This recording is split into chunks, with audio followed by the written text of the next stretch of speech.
Hello everyone. तो आज के हम वीडियो में मैं आपको सैलरी इनकम जो चैप्टर है उसका एक पॉइंट समझाऊंगी। उसका हम सम यहाँ पे करेंगे, पर उससे पहले उसका कुछ बेसिक नॉलेज मैं आपको देना चाहती हूँ।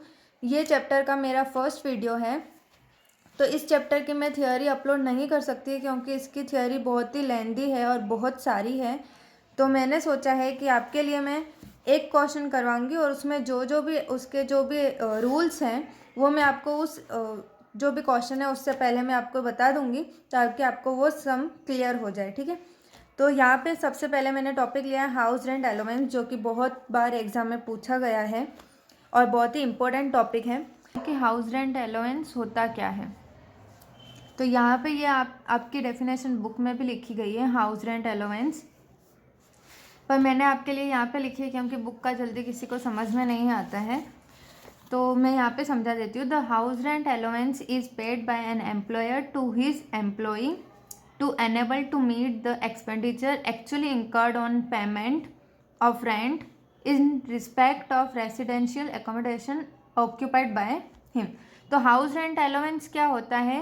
Is paid by an employer to his employee. Employer जो है वो अपने एम्प्लॉय को देता है to enable to meet the expenditure actually incurred on payment. तो कोई भी एक्सपेंडिचर जो एम्प्लॉई को एक्सपेंडिचर पे करना होता है, कोई भी पेमेंट पे करनी है, वो इंकर्ड करता है ये allowance, house rent allowance.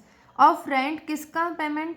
Of rent in respect of residential accommodation occupied by him. जहाँ पे वो रेंट पे रहना है उसको, रेसिडेंशियल एकोमोडेशन जहाँ पे वो रहने के लिए कोई भी रेंट पे करेगा तो उसके लिए वो अलाउंस देगा। ठीक है, मतलब हाउस रेंट अलाउंस अगर वो बोलेगा, एम्प्लॉयर क्या बोलेगा, जो भी हम एकोमोडेशन आपको प्रोवाइड कर रहे हैं उसका रेंट वो देगा एम्प्लॉय, तो उसमें वो कुछ टैक्स माफ़ करके उसका थोड़ा रेंट कम कर देंगे, ऐसा इन द सेंस।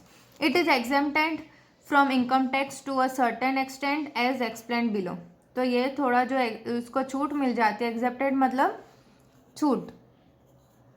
ठीक है, तो उसको छूट मिल जाती है income tax to a certain, कुछ टैक्स में से। ठीक है, ये थोड़े एक्सटेंट हैं, उसके 3 क्राइटेरिया हैं। कैसे मिलेगा? The actual HRA received, HRA मतलब हाउस रेंट अलाउंस। ठीक है, जो एक्चुअल है वो यहाँ पे लिखना है सबसे पहले उसका। ठीक है, actual rent paid, actual rent paid उसने कितना किया है वो, उसमें से माइनस करना है 10% ऑफ सैलरी। उसकी सैलरी का 10% माइनस करेंगे तो उसका एक्चुअल रेंट वो उतना माफ रहेगा। 40% ऑफ बेसिक सैलरी, और बेसिक सैलरी का 40%।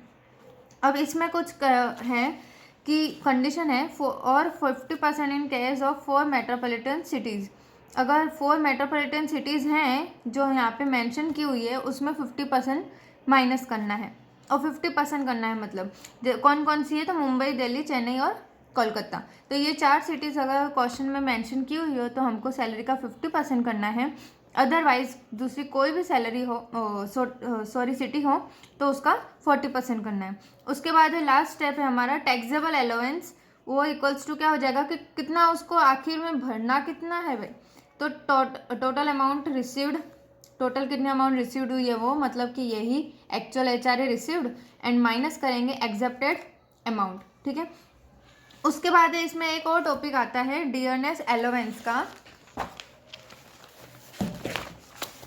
जो कि है दो it is paid to compensate the employee against general price rise in the economy, it is wholly taxable.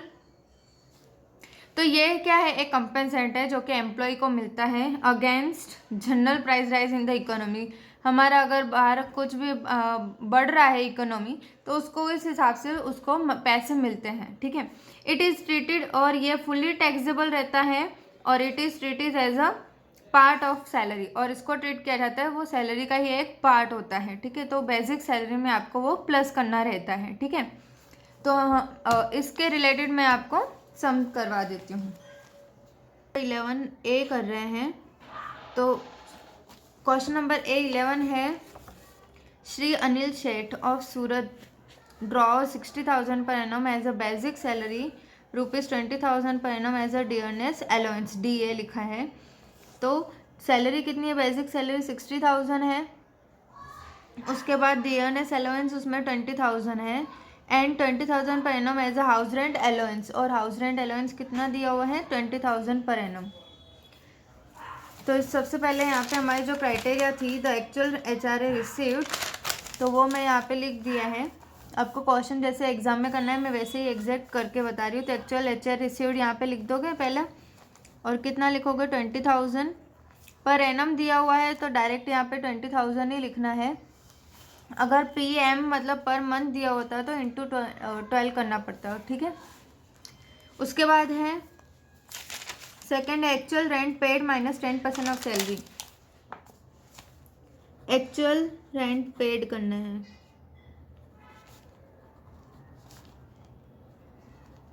Minus 10% of salary, salary का 10%। तो एक्चुअल रेंट पेड यहाँ पे उसके बाद लिखा हुआ है he has actually paid ₹24,000 per annum as a rent of for his residential house.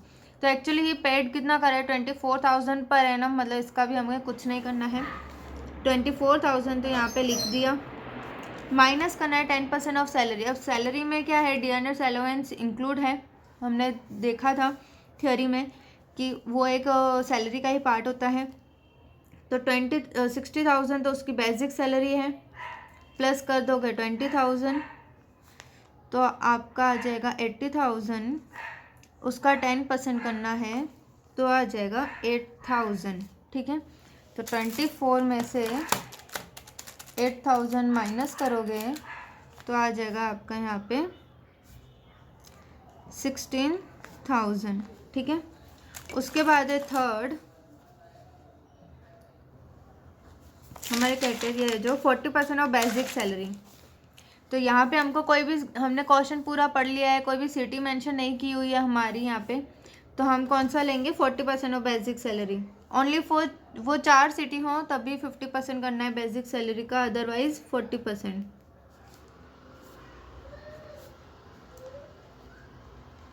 तो बेसिक सैलरी हमने ऑलरेडी निकाल चुके हैं 80,000, उसका 40% आपको कर देना है 32,000। अब इन तीनों में से जो लोअर अमाउंट होगी वो हमारा फुली एक्सेप्टेड हो जाएगा, ठीक है। एक्सेप्टेड HRA इक्वल्स टू, इन तीनों में सबसे छोटा कौन सा है 16,000, तो 16,000 यहाँ पे आ जाएगा। उसके बाद है जो हमारा लास्ट स्टेप हमने सीखा था टैक्सेबल अलाउंस, ठीक है। टैक्सेबल अलाउंस इक्वल्स टू क्या था, total amount received minus accepted amount, total amount received minus exempted amount.